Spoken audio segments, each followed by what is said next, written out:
तलाश में नाकाता बिल्लियों की रूह से बांसुरी बजाने वाले एक खूनी किरदार जॉनी वॉकर से जा मिलता है और हालात से मजबूर होकर उसका खून कर देता है।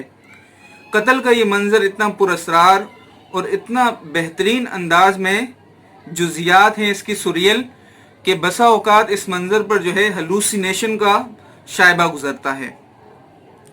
फिर बूढ़ा चंद गुत्थियां सुलझाने के लिए एक लंबी मुहिम पर घर से बाहर निकल जाता है, शहर छोड़ देता है, नगर नगर घूमता है। अच्छा, इस वाक़ये के बाद, कत्ल के बाद वो अब बिल्लियों से बातें नहीं कर सकता, लेकिन कुदरत की तरफ से उसे कुछ मज़ीद खुसूसियात मिल जाती हैं। वो आसमान से मछलियों की बारिश करवा सकता है, तूफ़ान और आंधियों के बारे में पेशगोई कर सकता है, पत्थरों से बातचीत कर सकता है और 30-30, 40-40 घंटे घोड़े बेचकर सो सकता है। अच्छा, मिस साइकी जो है एक साबका गुलकारा हैं और काफका ऑन द शोर का गाना जो है उन्होंने ही गाया था।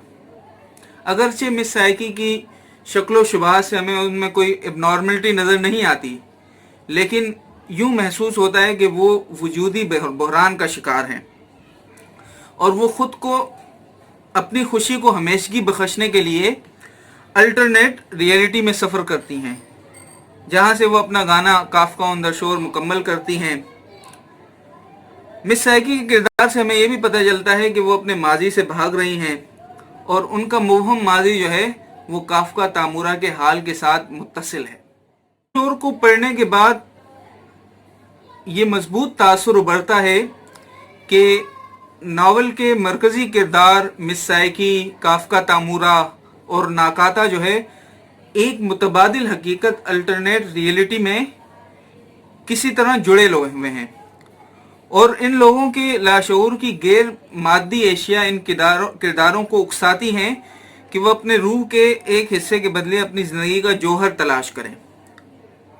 काफका ऑन द शोर का मुताला तहत शऊर की सुरंगों में बेलगाम आवारगी है, जिसका अंजाम मज़ीद पुरस्कार आवारगी की तरफ गामजन करता है। नावल एक मुकम्मल मिस्ट्री है। जब ये नावल 2002 में शाया हुआ तो पब्लिशर ने कारीन को दावत दी कि वो नावल के तफहीम के लिए अपने सवालात पेश करें और उनका जवाब जो है मुराकामी देंगे। तकरीबन 8000 कारीन ने सवालात किए, उनमें से 1200 का जवाब हारूकी मुराकामी ने खुद दिया। मुराकामी के मुताबिक नावल की तफहीम उसकी मुतअद्दिद क़िरात में मौजूद है। नावल में मुतअद्दिद पहेलियाँ हैं जिनका हल नहीं दिया गया और मुख्तलिफ पहेलियाँ मिलकर एक हल पेश करती हैं और ये हल हर कारी के लिए अलहदा होगा।